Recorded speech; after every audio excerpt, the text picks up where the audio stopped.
আমার 2000 টাকা মাইনে চাকরি করবো, ঘরের সামনে একটুখানি কোথাও না কোথাও জমি জমা পাবো, আর যদি আমার সেরকম পুঁজি থাকে একটা স্টার্ট আপ তৈরি করবো, 10টা গরু পুষে একটু ঘি তৈরি করবো, একটু ঘি বিক্রি করবো, অভাবে এটা কোথাও হতে পারে নাকি? ঠাকুর আমাদের হাত দিয়েছে, পা দিয়েছে, বুদ্ধি দিয়েছে, একটু ঘি বিক্রি করে খাবো, তাও তো এইটুকু বুঝবো যে আমি গরুকে টেক কেয়ার করেছি। হ্যাঁ, আর সব থেকে বড় কথা হচ্ছে যে গ্রামে মা বাবা একটা আশা স্বপ্ন নিয়ে তৈরি করেছেন ঠিকই, তারা হয়তো কতটা খুশি হবেন বা কতটা অখুশি হবেন ব্যাপারে আমি জানি না, কারণ তাদেরও খুশি অখুশিটা নির্ভর করছে তাদের ব্যক্তিগত অ্যাসপিরেশনস, অ্যাম্বিশনস বা তাদের যেগুলো স্বপ্ন সন্তানকে কেন্দ্র করে প্রত্যেক মা বাবার স্বপ্ন থাকে সেগুলোর ওপরে আর কি। কিন্তু সব কিছুকে ছাপিয়ে আমি মনে করি যার জন্মান্তরে কাজ করা আছে সে সবার আগে প্রায়োরিটি ঠিক করবে, যে আমি যেন জড়িয়ে না পড়ি। দেখ, আমার যদি 26 বছরের বয়সে যদি আমার যদি ওই প্রায়োরিটি আমি না করতে পারতাম, আমি কি জড়িয়ে যেতাম না? Let's come to facts. কিন্তু আমি যখন ডিসিশনটা নিচ্ছি তখন আমার কলেজের প্রিন্সিপাল পর্যন্ত আমাকে বলছে, হোয়াটস রং উইথ ইউ? আমাকে জিজ্ঞেস, what's wrong with you? Don't be so foolish, he said. তা আমি চুপ করে শুনছি ও কী বলছে, কিন্তু যখন বলছে আমার মন বলছে যে ওর জীবনটা তো নষ্ট হয়ে গেছে, ও আমার জীবনটা নষ্ট না দেখে ও নষ্ট আর একটুখানি হবে না, বিকজ ও আমাকে অ্যাডভাইস করছে না, ও নিজে বাঁধা পড়ে গেছে, ও আরেকজনকে বাঁধবার জন্য উঠে পড়ে লেগেছে। And they are supposed to be the teachers. So at some point we need to balance between the material science and the spiritual science. যে আমার কোন দিকে ইনক্লিনেশন, কোন দিকে আমার টানটা বেশি, এবং যেদিকে আমার টান থাকবে আমি যদি সেই বিশ্ব প্রকৃতিকে আমি যদি বিশ্বাস করি, if I trust that the intelligence that I have is nothing but a spark of that divine flame. It's like a huge illumined source, self-illumined source, and it is infinite intelligence from which I take drops from time to time. I borrow rather, or rather download through my own system.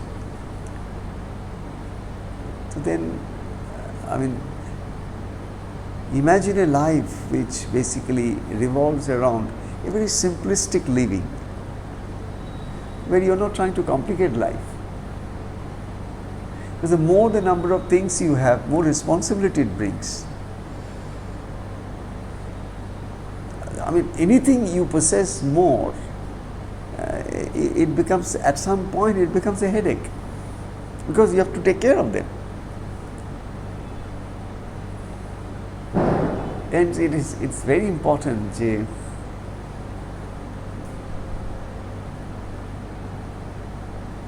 before you go to bed at night, every day, every one of us should spend some time.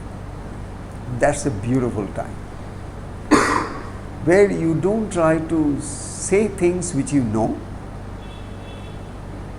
You don't try to once again think the same thoughts that you have been thinking for the last 20 years. But you just sit quiet, relax your body through meditative practice. Just meditate upon your breathing in and out, in and out, in and out, in its natural rhythm, and be with it till your mind calms down naturally, because the moment mind comes with the breath and the breath with the mind calms down. When the mind is calmed down, then you think that this whole universe of infinite galaxies and everything that is all around, then out of all of it you find your own Ishta and your own Guru in form or formlessness, whatever it comes. Then you say, I'm just here in the receiving end. I don't know what's right, what's wrong for me. I don't know which side to go. But I am on the receiving end here, and I just want to hear you. Now you speak out, and you don't hear anything. Rather, you hear your own thoughts and your own things that you have been thinking, because that's how the mind goes. The mind has been trained accordingly. You didn't train your mind to listen to cosmic sounds. You always train your mind to think and make you think more. So now you are trying to say that I am nothing to do with my own thoughts, my own ideas, my own philosophies, my own beliefs. I'm just trying to empty myself. That is true spirituality, where you sit not to do but to undo. And the whole process begins when we say, I'm on the receiving end. That's the reason we talk about the beloved. If Rumi is talking about the beloved, and if he is talking about love, he is basically talking about that which is the sum total of everything. My mind is only a part of that, but he is addressing the whole. The whole is the beloved. And the whole represents everything. The subtlest of the subtle, the grossest of the gross. Everything is inclusive of that. So you can't just sort out, say, no, yes. When you are talking to your beloved, everything is the manifestation of that one single energy in infinite creativity. So you are in awe. And you say, I don't know. I don't know what's my path, what's my goal, what's my destiny. I have no idea. But every night you see and you talk to the beloved in a language where you are on the receiving end and you don't have any ready-made answer for your questions. Every night you will find your ready-made answers will come to you, because you have been talking those answers to you for so long. They only will come back to you. But after many days and many days and many days, who knows, one day, when you least expect, and you are about to fall asleep, suddenly something comes, which is not like a spark but a flame. And it simply illuminates your insight. And then it's almost like all your questions, all your answers have all dissolved. Here there is no question, no answers. That is the depth of spiritual seeking, search, and the ultimate point of reaching. See, it's not that we do the same thing again and again and again and again, and somewhere deep inside we feel, I'm doing, but I don't know whether I'm progressing or I'm regressing or what's happening, I don't know. So one side you keep practicing and practicing and practicing, on one side you say, I'm not very sure whether I'm. But if it happens that you make your intention very clear, that you are not trying to tell what is the right thing. You are just trying to sit and wait and wait and wait and wait, trying to empty your cup. Every day you sit to empty your cup. Every day you sit only to speak that there is nothing here. Whatever answers come, it's fine. I see it. But I'm not excited. Even I see a vision, I'm not excited. The vision will not stay.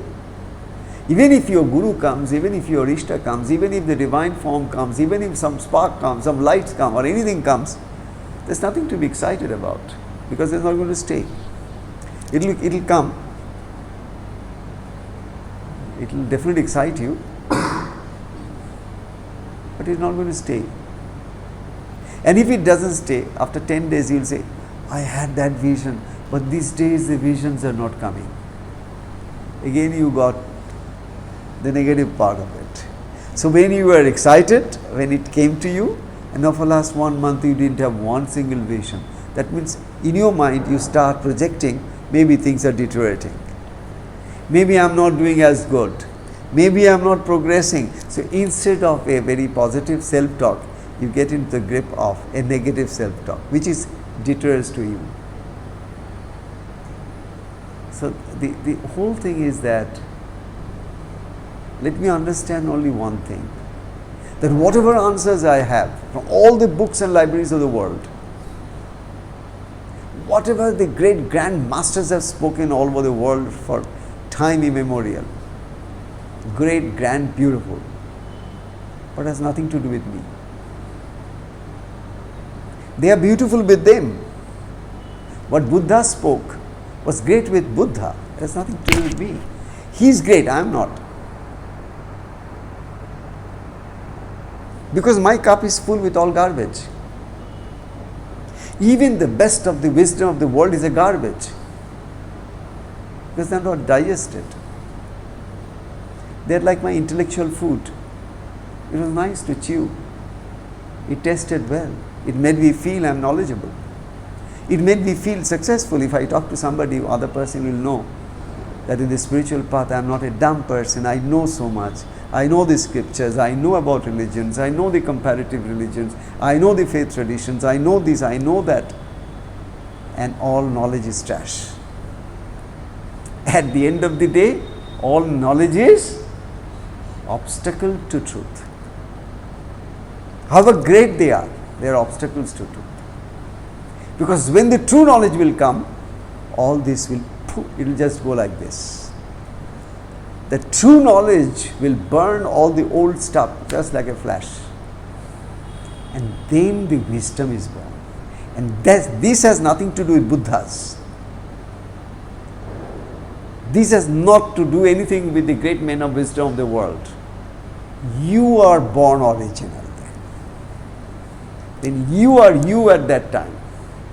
That's the day all the scriptures, all the knowledge, all the great grandmasters will have a totally different kind of an image into your own system, because then you know what is what. And that can happen only when your cup is empty. And when the beloved is going to fill it up, no condition. When you are going to do that grace to me, no condition. Because I am on the receiving end. If I would be on the giving end, then I will put conditions. But I am on the receiving end. So I don't even put conditions. I don't even say that, look here, I am sitting here, but I am sitting here for the last 30 years and nothing has happened. You don't say that. Even if 30,000 years happen, I am not going to say that. Because I am on the receiving end. And all these 30 years, every moment is like eternity. Because you are on the receiving end, it will appear to be like eternity. Because here there is no expectation that today it has to happen. They say this happens, that happens. I have read in that book a reference like this happened to him or her. And nothing is happening to me. Nothing is happening to you. That's a great thing. Like nothing is happening to you. Because anything that will happen, that will become an obstacle for you. You'll have to work with that. Because that will again fill your cup and you have to empty it tomorrow. There's again a garbage you are collecting in the name of something very great. No. Every knowledge, every concept, every notion, every philosophy, every answer, everything that you have in your cup, today or tomorrow you have to empty it. True spirituality thus is nothing but a process of absolute patience, absolute surrender, no condition, nothing attached. Just waiting. And in the waiting is all the joy. Not in getting.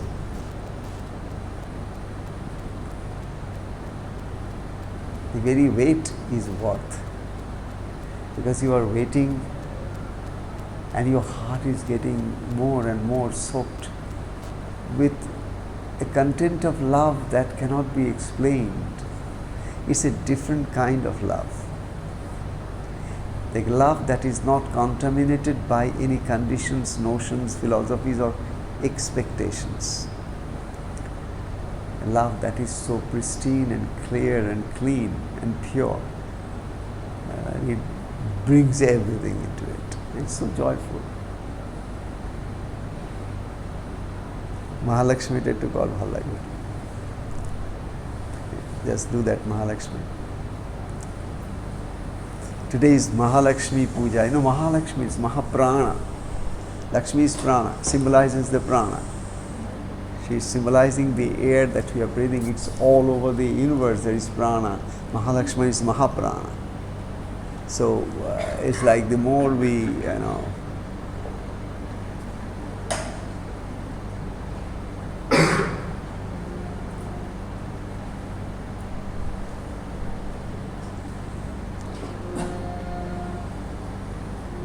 God, go there to that.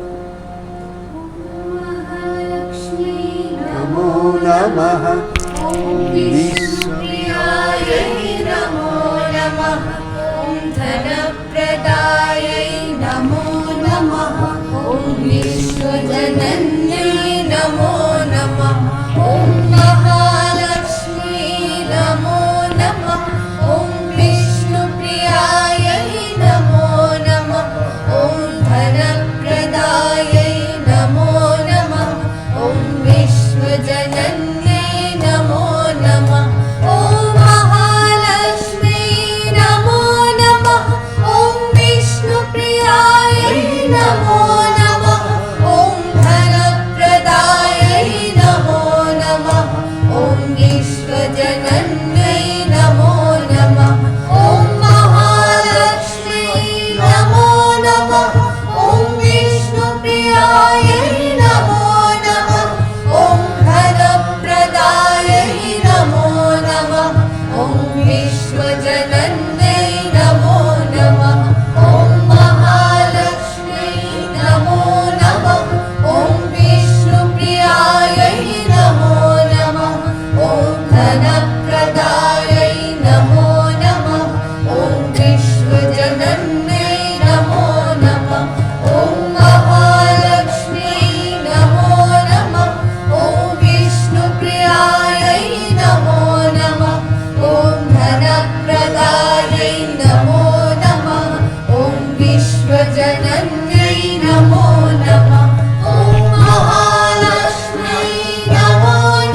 विष्णुप्रियायै नमो नमः ॐ धनप्रदायै नमो नमः ॐ विश्वजनन्यै नमो